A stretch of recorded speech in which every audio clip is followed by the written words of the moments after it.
Welcome to summer in the inland Northwest. Snowbirds have returned, days are long, and boats are in the water.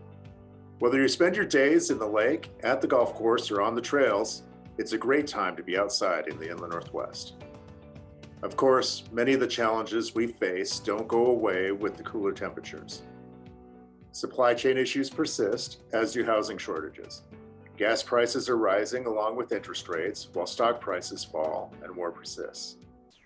All the while, COVID is out of the spotlight, but not completely removed from our daily lives.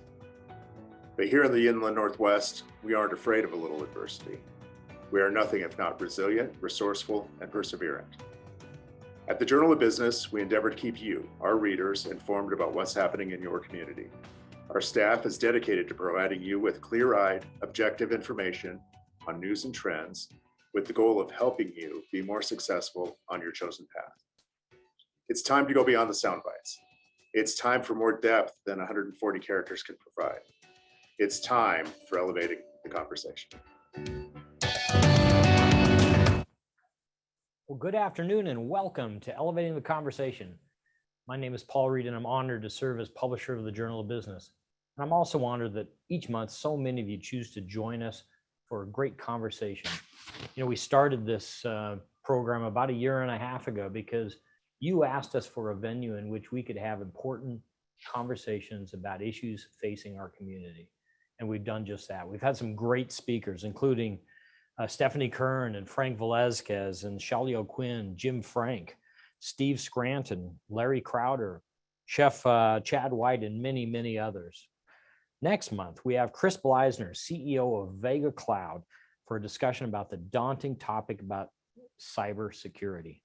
But today, we're very pleased to have back with us Kiantha Duncan, president of NAACP Spokane, for another discussion about diversity, equity, and inclusion. This is a topic that is so important to the Journal of Business and also to the community. It's impossible to imagine a vital community in Spokane if it isn't willing to have hard discussions about how we treat every population group. And I believe that the business community needs to take a greater role in leadership on that topic. This should be a very compelling conversation.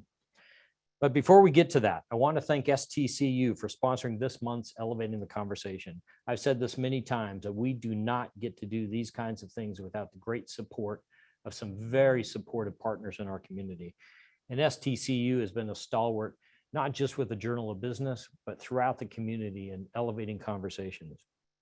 I'm pleased today to have Robin Galtieri, Vice President of Retail Services at STCU, to say a few words. Welcome, Robin. Welcome, everyone. I'm Robin Galtieri, and I'm the Vice President of Retail Services at STCU. STCU is pleased to sponsor today's conversation on diversity, equity, and inclusion. Today's topic is one that's important to me personally, but also as an organization at STCU. I've personally participated in the Northwest Credit Union Association's task force, where we worked as a cohort to develop a guide to assist credit unions in building out their DEI programs. And I'm honored to lead STCU in our DEI journey over this last year. At STCU, our leadership team dedicates time each and every month to learn about ourselves relative to inclusion, conscious and unconscious bias, and how it can impact our relationships with one another, our teams, the organization, and the communities that we serve. In addition, we've held a workshop with our board as they are an integral part of this journey. Of course, the work doesn't stop with just the leaders, and we are committed to taking the time to engage each employee in the necessary educational steps and invite everyone on the journey of growth and development in these areas. We invite each person to engage in learning about themselves and to make commitments to change as they learn for areas for personal growth and development in service to themselves and their community.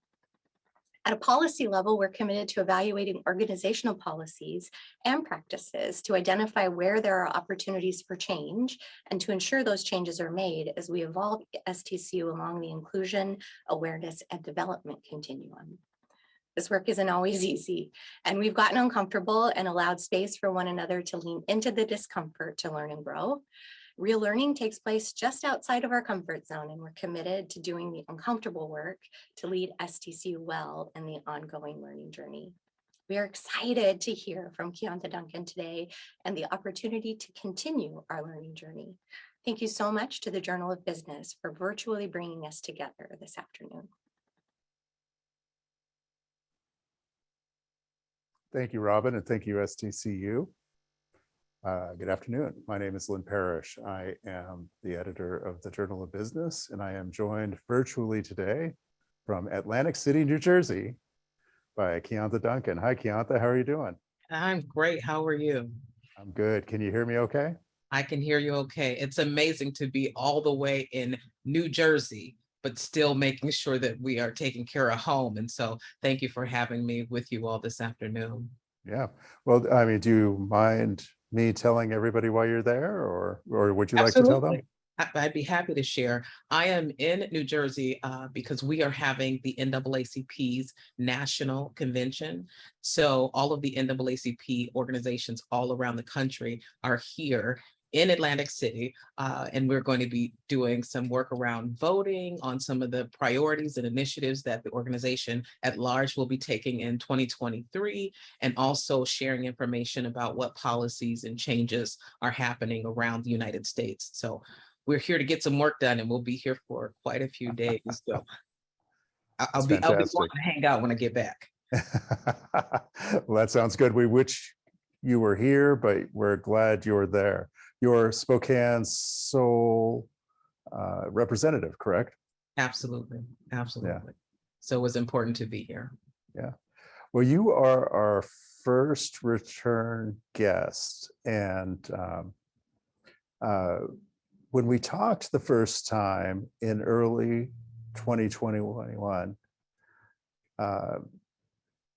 DEI was not necessarily the term that was used, but it represented a topic that was top of mind for many people in the wake of the George Floyd murder. And I just wanted to get a feel for you about what has changed since then, and how you're feeling about it. You know, I love that you let me come and that I'm going to tell you the truth, and I'm going to share what is actually happening for me and how I am experiencing the world since then. Lots has changed. And unfortunately, some of that change has not been what I would have liked to see. And what I mean by that is when we spoke last, you know, it felt like at that time, the entire world was committed to diversity, equity, and inclusion. Everyone was feeling a discomfort around George Floyd's murder, and it was everywhere on every media outlet. I mean, you could not see it. So I think people then were responding out of emotion. And now what has happened, you know, almost 2 years later, is that we don't see that same level of engagement because it is not the hot thing happening. And so I would have loved to have been able to say, oh my God, we had so much momentum going and things have, you know, continued to move upward. But I think they have sort of stalled out a bit because people have either become somewhat desensitized to diversity, equity, and inclusion, or it doesn't feel as urgent as it did when George Floyd was murdered. Sure. And I think if you're someone like me who is a general optimist, it falls out of the purview and you think, oh, things are getting better. But then something like Jayland Walker's death in Ohio comes up in a situation with an unarmed Black man. Mm-hmm. And it becomes clear that maybe that's not the case. Well, you know, I would say the reality is, to a certain degree, things are getting better. They are getting better. You know, I'm sort of like you. I have to be optimistic about this or I wouldn't be able to do the work at all. So sure. I think things are getting better. And where I can see them getting better is that there are more people willing to have the conversation, or at least willing to say, you know what, I really don't understand the DEI stuff. And, you know, I don't want to do anything wrong, but I don't get it. And so to me, that's progress. That's progress, because before people didn't even admit that there was a thing. They didn't even want to acknowledge that there was, inequities or that there were racial tensions. They weren't able to do that. So in that way, I say that things are absolutely getting better. We have been in Spokane. I'm so happy about this too. We have not experienced any major issues around police or law enforcement involvement or anything like that with communities of color within this last year. And so things are getting better. Each place, each city has its own set of challenges. And so until we are all on the same page all around the nation, there's still going to be work to do. Right.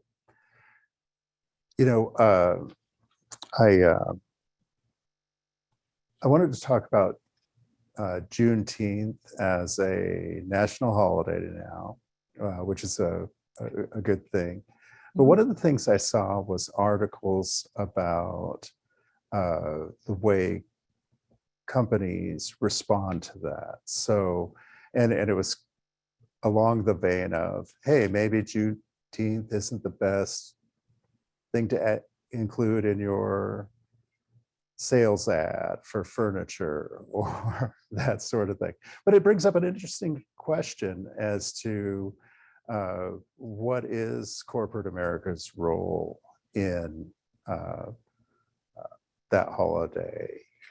Yeah, so this being the first year of Juneteenth being recognized as a federal holiday, I want to make 2 points here. One, Juneteenth has been being celebrated in Black communities forever. So it's not new to Black community. It is new to the federal community, and so that we're all now participating and all able to take advantage of that time away from work to recognize Juneteenth.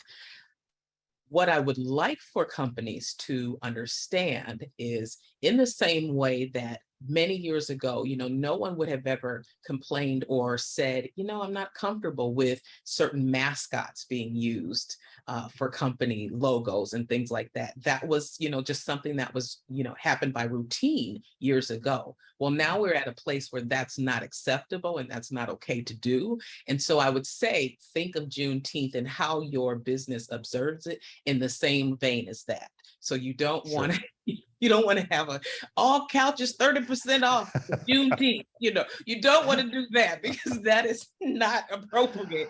And that is not really observing the holiday. What would you be perfectly in alignment to have some sort of conversation within your business? Maybe you guys have a lunch where you talk about Juneteenth or invite speakers in to maybe give further background on what Juneteenth actually is. That kind of thing is appropriate, but it is not appropriate to, turn it into this commercialized thing. I was so shocked this year, and I'll tell you, Walmart of all places had Juneteenth cupcakes. And I thought, this is interesting. I don't know that, people are even going to be buying Juneteenth cupcakes, but there were all of these ways in which companies were able to benefit and actually make money off of the Juneteenth holiday, and none of that money was returned back to communities of color. So I would say, just think about it from the perspective that you would, an icon or an image that is inappropriate to celebrate. We don't want people dressing up as Hispanic on Cinco de Mayo. That's not appropriate. So it's the same thing. No dressing up. You don't need to do anything particular. Just use that as a moment to learn about why we observe that holiday. I think that's a great point. And it's a good conversation to have.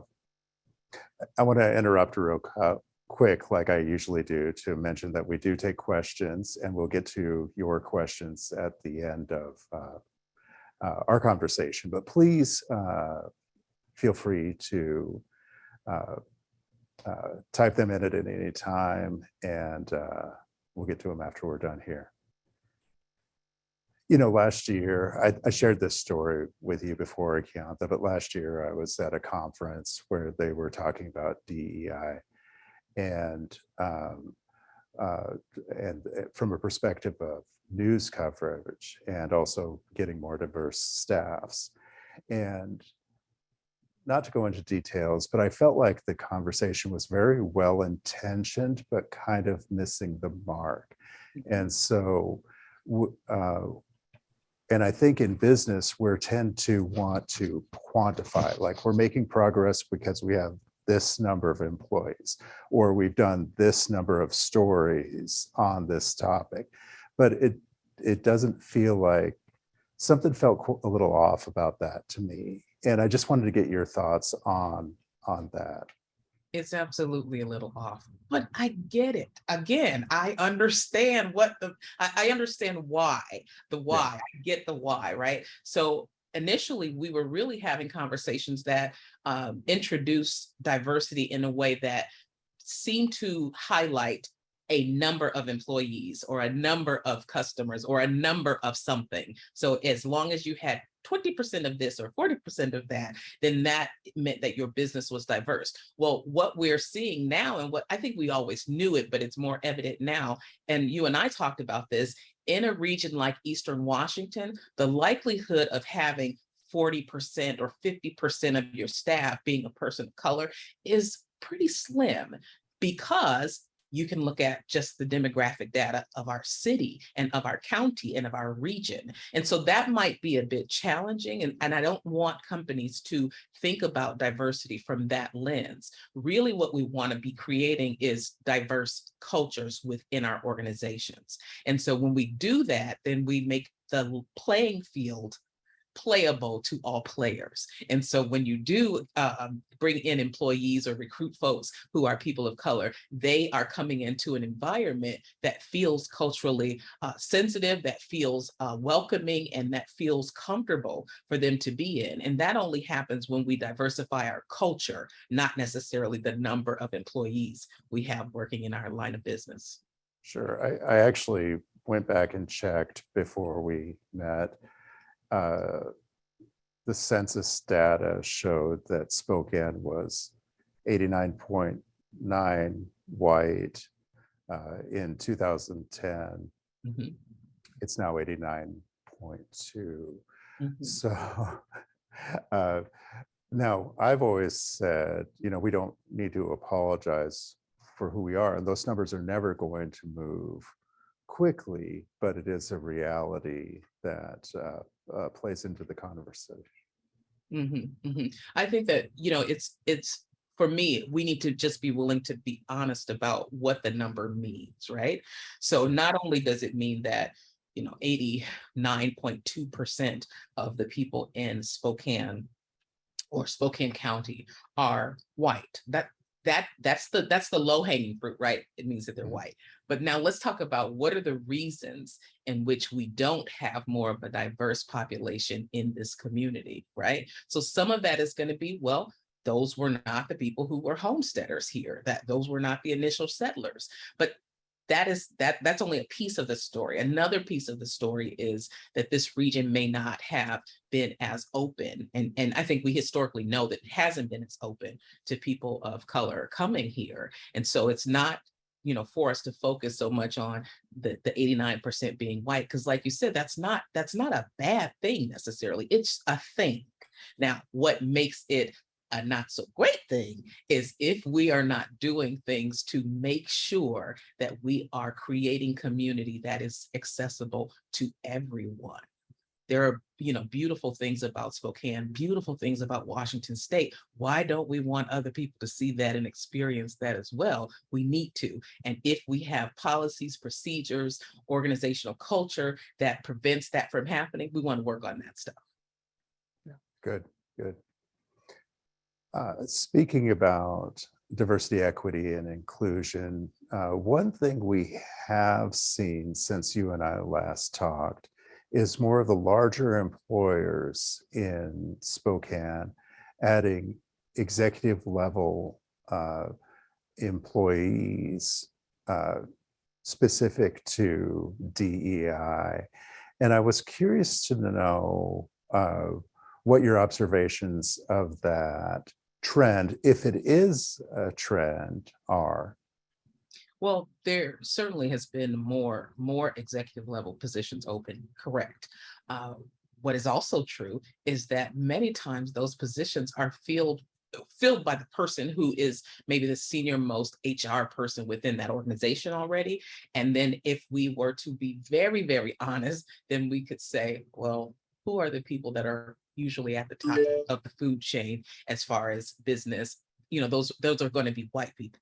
And so how do we make sure that if we are opening up those executive level positions, that we're also offering those opportunities to people of color to come in and share their experiences and be there? While we've had a number of companies create positions, I'm gonna tell you, nobody called me yet.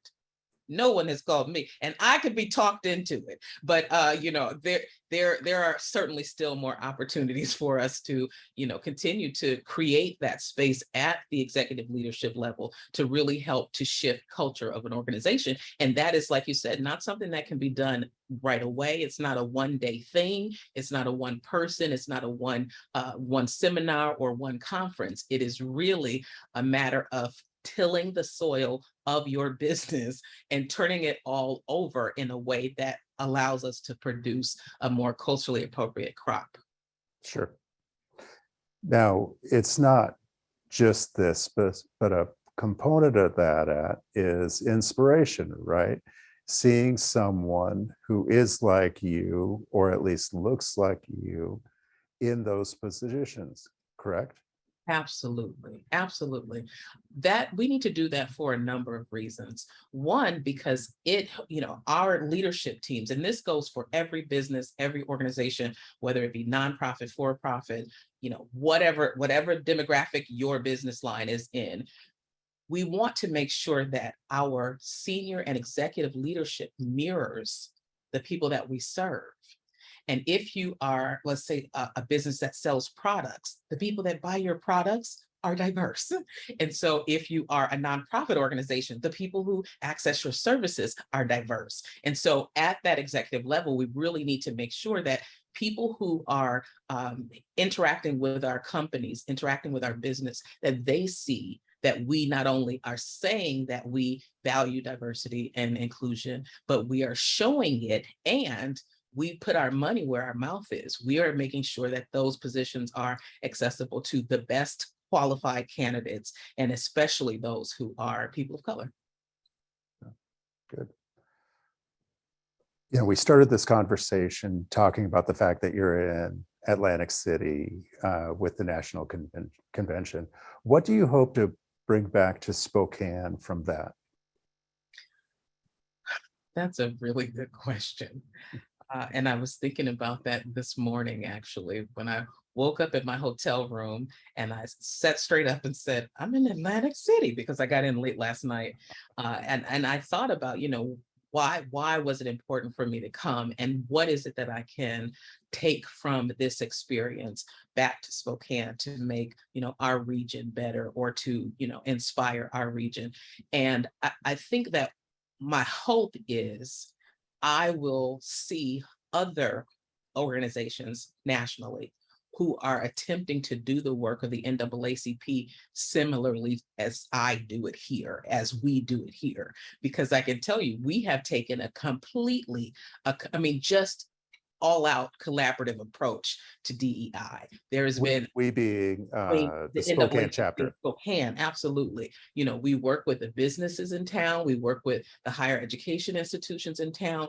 And when there's problems, as you see, over the last year and a half or 2 years since I've been president, we are really not in the news talking about the bad things that happen. And that doesn't mean that Spokane is without incident. We have lots of incidents here. But I made a determination, and my executive committee has supported me in us handling that on a relational way. We're not going to, it doesn't need to be in the media. Let's actually work with those organizations who may have fallen short when it comes to inclusion and diversity. Let's work with them and help them to gain better skills, help to support them, help to support their staff, and that be, sort of the collaborative approach to doing this social justice work. That has not historically been the way the work has happened. And so I have, over the last 2 years, really kind of felt like sort of a fish in a different pond than all of the national fish who do it a little bit differently. But I hope that I will see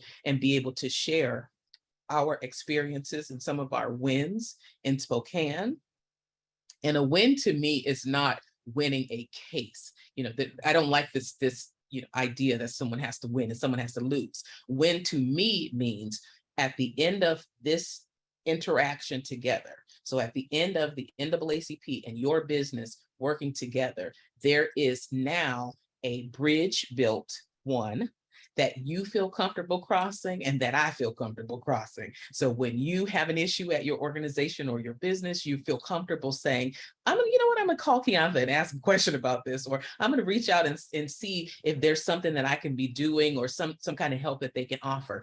That's what I want for the organization, but that's what I want for the national organization as well. I'd love to see that approach being taken, by all of the chapters. Yeah, that's fantastic. That's fantastic to hear. I think we're about ready for questions. Do we have any questions, Paul? We do have a couple. So from Katie, the Inland Northwest culture is one of white supremacy. The recent events in North Idaho reflects this. This dissuades BIPOC professionals from wanting to apply. Now what? Good question, Katie. So I have a two-part answer. The first is I really, maybe I'm a little protective of the Inland Northwest because, I like the people here. I like this city. I like our region and I like this state. And so in my mama bear protection way, I want to say the white supremacy culture has not just been the Inland Northwest. That really is everywhere. And because we are here, then, and we experience it here, we say that's the culture here. But I would rather we look at it as that is the culture in the United States of America. The United States of America has had a white supremacist culture. And so that culture, of course, spreads to every place around the United States. Now, I do think that there is a special piece in places like Northern Idaho or in places like Spokane that have historically been, let's say, sundown towns. And I don't know if you guys know what that is, but a sundown town is a town where Black people were told, you do not be in this town at sundown, or you may not make it home. And it's a real thing, and it happens all over the United States. But those towns, Spokane, and I just learned this recently, that Spokane was a sundown town. I didn't even know that. And so, back to, again, you saying, has there been progress? Absolutely, because I'm gonna tell you, I am out all the time in the evening, but there is still so much room for us to, to still keep addressing and sort of chipping away at that white supremacist culture in the United States. Great. And a question from Derek. What would you say is one of the biggest wins that NAACP Spokane has seen in the time since you took over? Derek, good question. I wonder if that's Derek, my friend. But that's a good question. And I will tell you this, it's really interesting. This is really interesting to me because I didn't expect it. So I, over the last 2 years, have been invited to all sorts of rooms and all sorts of tables and all sorts of organizations to come and speak about, one, just my personal beliefs and philosophies, and then also what I wanted to see happen with the NAACP and the direction that the organization was going in. And so I have had conversations with many of the neighborhood council groups. And there was one in particular that I was able to speak at, and I believe they were the ones that are like Perry District, around that area. And, most of them were very older homeowners, and many of them, you can tell they had not had neighbors that were people of color or anything like that. And over the course of our conversation and them being able to be comfortable enough to just ask questions and then me share with them, I think their eyes were open like, oh, well, we could have a Black neighbor, certainly, and it would be okay. It would be okay for us to do that. And so to me, that kind of stuff feels really big because I know that is like, it is on that very basic primal level, just that level of connecting together as human beings, that's where the big change happens at. And so in those kinds of settings where I see, just that little light go off in a person's eyes or in an organization's eyes, that to me has been some of the best wins here in Spokane. Well, and you were also on a different plane. Weren't you the commencement speaker at Whitworth recently? No, get it straight. I was a keynote speaker at Whitworth, and I've done that a couple of times, but I was actually the commencement speaker for the WSU Floyd Ellerson School of Medicine. That's where I was, and had a chance to work with Dr. T and all of the staff over there. And that was another really great experience that allowed me to talk about how special the WSU School of Medicine actually is, the College of Medicine. It's amazing the way that they are in place to recruit and to work with students who would not be traditional medical students, who are from our state, with the hopes that they will graduate and then come back and practice and be clinicians here in our state. That's amazing. That is amazing. The number of students that are considered non-traditional or diverse students enrolled, unreal. It's like the percentage is just so high that was really an honor for me to have a chance to talk to them and their families, and to the staff and all the professors over at the university. We've got a question from Amber. How do you move your employer from talking about DEI to taking action? Good question, Amber. I can tell you how you don't do it. How you don't do it is in a very defensive and sort of hardcore, you better type of way. That doesn't work. It doesn't work for anyone. I don't like to be told what I better do or better not do. And so I know that employers don't want to hear it in that same way either. And that's understandable. That is understandable. How you can encourage your employer to continue doing the work and to get from talking to doing is by letting them know the benefit that is having on you personally, making sure that your coworkers are saying, we benefit, our services are better, our product is better when we are a more diverse business, when we are a diverse organization. So we need to make that shift, not because you better, but because it's the right thing to do to help us be better. So I would say that's really the best way to encourage businesses to keep moving forward. And then, we have to realize also that it's difficult.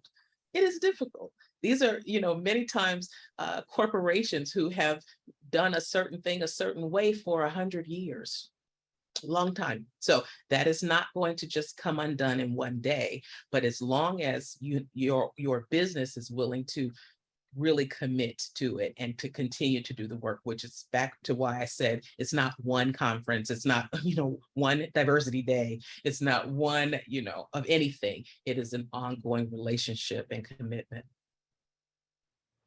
And a related question from our good friend Gary Stokes. Hi, Gary. In your experience, who is doing it right? Oh, who is doing it right? Well, I think KSPS is doing it right, Gary. That's one of the places. But there are a number of organizations that I think really they're doing their very best. And so right is relative. They're doing their very best. And if I can see that and I can see their commitment, I think Avista is a company that is, doing their best to get it right. And they're not only doing the work internally, but they're committed to funding and supporting the work externally so that diversity and inclusion and equity becomes really a part of our Eastern Washington culture. So I think they're another organization that are getting it right. Spokane Public Schools, they're doing a pretty good job. They've made some big strides over the last 2 years. I think their work is great. Some of the other businesses that I can think of, there's a lot of small mom and pop businesses in Spokane that I think are really getting it right. And I know that when I walk in the door. I know it when I walk in the door. I know it when I receive phone calls from them, or when I get a text message that says, hey, Kiantha, this thing happened. how can we handle this? Or what do you think about this? And just being able to be open enough to call, you're getting it right. You're getting it right if you're brave enough to just have the conversation. And we got a question from Rosa. It's a little bit long, but it's very good. So hang tough here. What recommendations would you make to us as individual community members to improve equity inclusion? Many times I am faced with deciding whether to engage with a friend or other individual when a discriminatory or racist remark is made. I find myself deciding whether to take a chance that the person may get confrontational, or no matter how calmly I clarify their misinformation. Rosa, safety first. Safety first. And what I mean by that is, you always have to, like, you are in charge of your being. And so while you want to speak up in situations where someone is saying or doing something that's discriminatory, you want to make sure that you're always safe, right? Because I wouldn't want to hear that Rosa got hurt doing this thing. I don't want that to happen. So always consider your own safety first. Secondarily, be really clear about why you are saying something, why you need to respond, why you are not able to sit quietly and just let that thing happen. Be really clear about that and be very open about that, and not defensive. When I encounter racism every day, and I have found a way to, I wouldn't say embrace racism, but I found a way to realize that racism is a shield. It's a shield. And in order to penetrate that shield, I cannot do that by being aggressive with someone who's aggressive. So, realizing that you have to be very careful in the way in which you talk to people, the way in which you approach people. And there are some situations where it is not the best idea for you to say anything. Obviously, if you're standing in a room full of white supremacists or white nationalists, you might not want to say anything if you're by yourself. Great. So no more questions, but there are two comments I want to pass along to you in case you don't see them on your screen, Kiantha. One was from Katie early on talking about Juneteenth, and truly said, pay your employees for time off, which is great advice. And from Julie, probably when you were talking about the commencement speech at the medical school, simply go Cougs. Yes, go Cougs. Thank you. It's always my pleasure to come here and chat with you all and with some of the business owners here in Eastern Washington. I would love to have an in-person thing at some point where I get to really meet people and give people an opportunity to ask their questions in real time, because this format still can be intimidating for people. And so we should put something together at some point so we can do that. But this is the way. So back to the question of, are there organizations who are getting it right? I'm going to say that the Journal of Business is getting it right because you are having these conversations, because you've shown commitment to this. Like you said, I'm the first speaker to be asked to come back. And so, that means that this is a relationship. It was not just an interaction to show, the diversity that the Journal is committed to helping bring here. It is really a relationship and saying, no, we want in for the long haul. We understand what needs to change, and we will do what we can with the resources that we have, and sharing your platform to have these conversations. This is doing what you can with the resources you can. So I appreciate you guys, and always will accept any invitation to come back and support the members of this community. Well, thank you, Kiantha. I was going to ask if you had any parting thoughts, but I think you just gave them to me. Yeah. The other, well, I do have one more. Please. This, we're not, I wouldn't say we're in the middle of a pandemic, right? Because the middle kind of would lead you to believe that we've gotten to the halfway point, and then there's going to be another half, and then we're going to be all good. I don't know that that is the truth. I think that this pandemic has changed the makeup of our world, and certainly it's changed the way in which we work and the way in which we interact with people locally. And what I would ask people to do is to be kind to one another. Be kind if you can, be kind, because that goes a long way. You have people who are dealing with all sorts of things in their lives. Your employees are dealing with all sorts of things. Your employees are dealing with the trauma of a pandemic. You are dealing with the trauma of a pandemic and the impact it's had on your business. So let's try and be a little kinder to each other, try to see each other in our humanity. And, that's the best that we can do. But if we do those things, that again will also make this place, our city, our region, a place where everyone wants to come to work, where you can recruit diverse people, where you can, have people in those senior executive leadership roles who look like the world. And so I would say, let's do that. Let's try that. That's a great way to end it. I couldn't have said it better myself. Once again, I wish you were here. I'm glad you're there. Thanks for joining us today. STCU, thank you for sponsoring this important conversation. And to all you, please join us next month when we talk about cybersecurity. Until then, stay safe, stay cool, and we'll see you soon.